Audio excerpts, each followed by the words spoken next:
एक मेजर के नेतृत्व में 20 जवानों की एक टुकड़ी हिमालय के अपने रास्ते पर थी।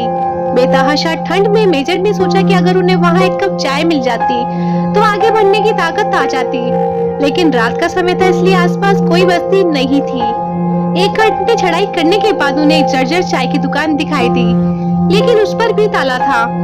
जवानों के आग्रह पर मेजर साहब दुकान का ताला तोड़वाने को राजी हो गए। अंदर उन्हें चाय बनाने का सभी सामान मिल गया। जवानों ने चाय बनाई, साथ ही वहाँ पर रखे बिस्किट भी खाए और खुद को राहत दी। मेजर साहब ने पर्स में से 1000 रुपए निकाले और चीनी के डब्बे के नीचे दबाकर रख दिए तथा दुकान का शटर ठीक से बंद करवाकर आगे बढ़ गए। 3 महीने की समाप्ति पर इस टुकड़ी के सभी 20 जवान सकुशल अपने मेजर के नेतृत्व में उसी रास्ते से वापस आ रहे थे।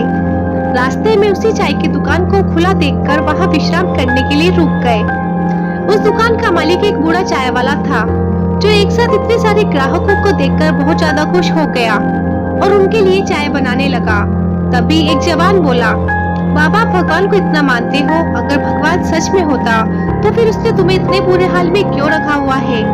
बाबा बोले, नहीं साहब, ऐसा नहीं बोलते भगवान के बारे में, भगवान तो सच में है, मैंने उसे देखा भी है।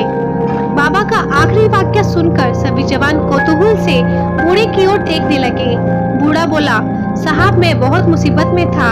एक दिन मेरे इकलौते बेटे को आतंकवादियों ने मार पीट कर छोड़ दिया।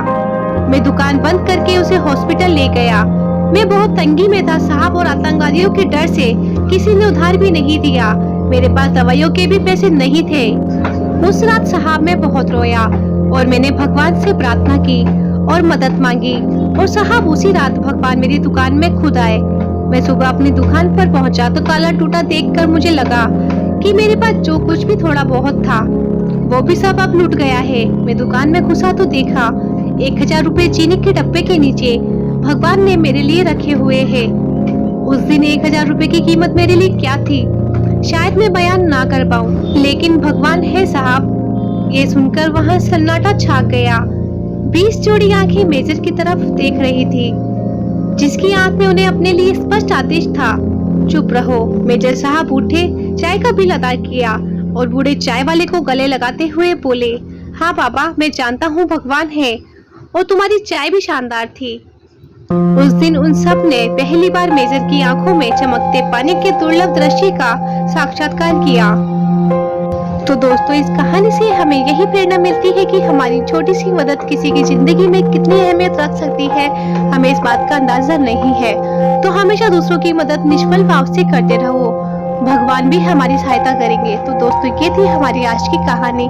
अगर आप लोगों को ये वीडियो पसंद आई तो आप इसे लाइक कर सकते हैं, शेयर कर सकते हैं, और ऐसी वीडियोस रोज देखने के लिए आप हमारे चैनल लाइफ लेसन स्टोरीज को सब्सक्राइब कर सकते हैं। Thanks for watching.